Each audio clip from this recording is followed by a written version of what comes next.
poster boy prodigy of Gen.G, which was essentially the Stalk3r waiting room through most of 2020, with 2 gauntlet appearances and high placements, a massive hero pool, and 2 of the best DPS players in the league by his side. He has all the ingredients needed to succeed in Overwatch 2. But how does he stack up to the other Korean flex DPS? Will he even see playtime over Profit and Fitz? Let's find out. Stalk3r got a start in various Tier 3 teams in 2018 to varying results, but would join Gen.G in the second half of 2018? The team would not do so good, going 1-4 in the group stages. But 2019 was where Gen.G would pick up steam. It was probably the most competitive contender season ever, and they performed very well, going 5-2 and 6-1 in the regular seasons of the 2 seasons respectively. They were semi-finalists in the Season 1 playoffs and beat O2 Blast for 3rd place in Season 2, then fell on 4th place to Atlanta Academy in the Gauntlet. And while Stalk3r was insane here, his hype was dampened a bit by the fact that he shared playtime with Glister, who had an absolutely breakout year and was the star of the show for most of their big games. But Stalk3r definitely impressed. While he was mostly subbed in for the Sombra and Mei, he was crazy good at those heroes, and also proved to have a good Zarya, Reaper, Cassidy, and Hanzo as well. He was one of the top DPS in Tier 2 heading into 2020, despite being overshadowed a bit by the other top DPS. Going to go in once again. This time has got the ultimate to back him up. He is going to go in. He gets shielded off for the most part, but look at the ultimates available for Gen.G. Supercharge is going to fall down as well. And Stalk3r, oh, in the back.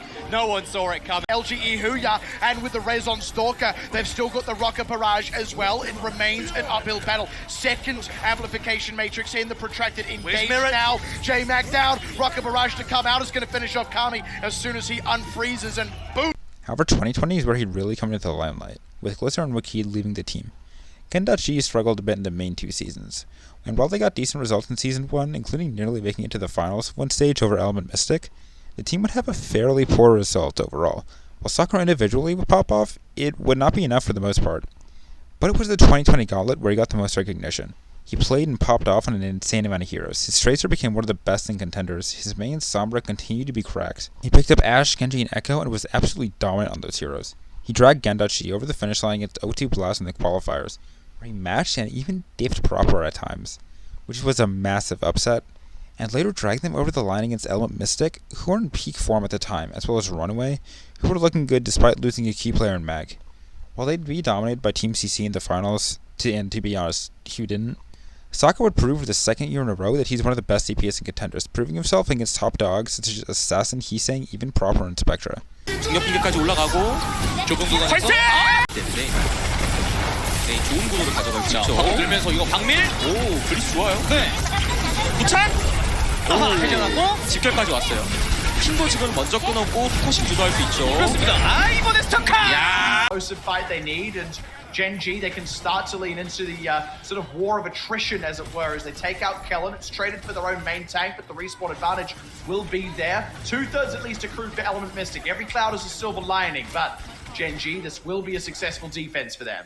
Is right about now. Again, Dia slips away with a sliver, but that doesn't really matter if they can't get onto the point itself. Finding the trade, tank for tank, Gaga Reservoir, it's or not, but the blade is here. Right on a chunk of squishies, 1987 first, slices up Dia in 2, even finding League as 2U popping in a bait. 리필했어요. 리필이 안 됐어요. 그리고 터집니다. 헤더 자고 있고 그대로 다 터졌어요. 스토커가 다 잡아요. 네. 다 때려잡는 스토커. 외로운 초월이에요. 외로운 초월. 그냥 지금은 완막당한 걸 멘탈을 추스리는 초월입니다. But then Gen.G exploded, blowing up their roster and selling most of the players they came in second in the Gauntlet with to other teams, keeping only Stalk3r, Bliss, and Quasit. Granted, Stalk3r and Bliss are crazy good, but the new players would not match what came before, and they had an abysmal season. They would not win a single match, only managing to steal a map from Runaway as their redeeming victory this season. Stalk3r still played pretty well. He tried his best to deadlift the team, hitting some insane clutch bombs on the Tracer, but he would not carry enough. Serious flat-on flash vibes. It's important to note that Stalk3r had been confirmed to be on a long-term contract with Seoul around this time to be promoted when he turned 18, which had been a long time coming. The franchise took a break after the poor season as Stalk3r turned 18 and joined Seoul. This guy is really, really good. He can play anything. He's a hyperflex and is very strong on almost all of his picks, and his Tracer is jaw-dropping. He's nuts, and he proved that over 2 very competitive contender seasons. He's absolutely going to do great in the league, and would be a Rookie of the Year material on pretty much any other team. But why not this team? Because this team already has an elite hyperflex. who has the same hero pool and simply better on those heroes, who is Prophet. I don't see very many times where Stalk3r would actually play over Prophet in fits. Those two cover pretty much every hero in the game already. Maybe Tracer and Echo betas. I would say Stalk3r's Tracer is a bit better than Fitz, and maybe Double Hit Scan. I hope they can find some use for him other than a bench player to be developed in preparation for Prophet's likely soonish retirement though. He's so talented and has a lot to show in the league. He really deserves to go up against other top players. Him against Alpha Lee would slap. Thanks for watching. Remember to hit like and subscribe for more. I upload nearly daily Overwatch League content, and I'm trying to hit 1,000 subs by the end of Season 5, so any subscription helps greatly. Thanks.